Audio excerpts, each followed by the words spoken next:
Top quality और consistent performance के लिए सिर्फ सिल्वर पंप्स। टॉप क्वालिटी और कंसिस्टेंट परफॉर्मेंस के लिए सिर्फ सिल्वर पंप्स, नाम याद रखना। पुणे जिल्ह्यातील इंदापूर, दौंड आणि बारामती तालुक्यांना काल जोरदार पावसाने झोडपलेला आहे। खरं तर इंदापूर, बारामती आणि दौंड जे तालुके आहेत यामधील शेतकऱ्यांचं या पावसामुळे मोठं नुकसान झालेलं आहे।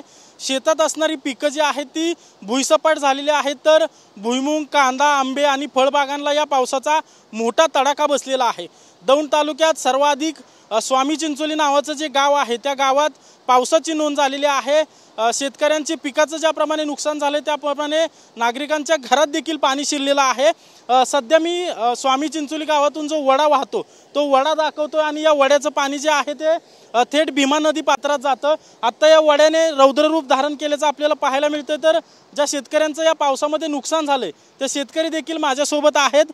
तुमचं नाव काय, किती शेती आहे आणि कोणत्या पिकाचं तुमचं नुकसान झालंय? मी बाबासो दशरथ आटोळे, मुक्काम पोस्ट भिगवण।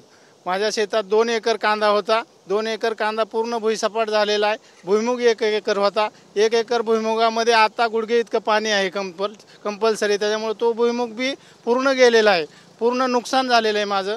तरी सरकारनं याच्यावरती थोडासा विचार। किती पाऊस पडला याच्या अगोदर? असा कधी पाऊस बघितला? पाऊसच नव्हता। 50 वर्षात पाऊस झाला नाही असा मे महिन्यात पाऊस झालेला आहे। कुणालाही आठवत नाही इतका पाऊस मे महिन्यात झालेला आहे। जून महिन्यात पावसाची प्रतीक्षा करावी लागते, परंतु साधारण 10 मे पासूनच पूर्ण पाऊस चालू झालेला आहे।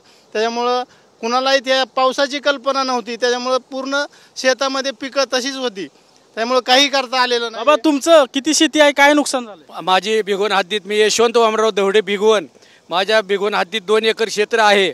शेताचं भरपूर नुकसान झाले। ऊस बी भरपूर पाणी आहे ऊसात आणि सगळ्या मोटरी आमचे 10-12 शेतकऱ्यांच्या मोटरीच वाहून गेल्यात। आणि मला ऐकू बातमी की चिंचोली हद्दीतून 3 जनावरही वाहून गेलेले आहे।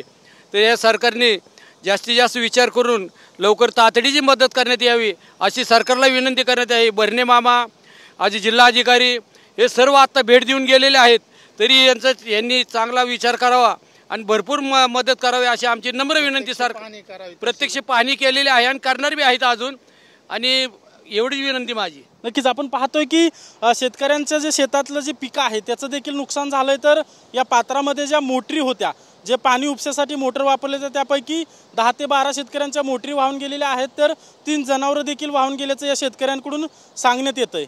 कॅमेरा पर्सन सुशांत रावसह अजिंक्य धायगुडे, TV9 मराठी, दौंड।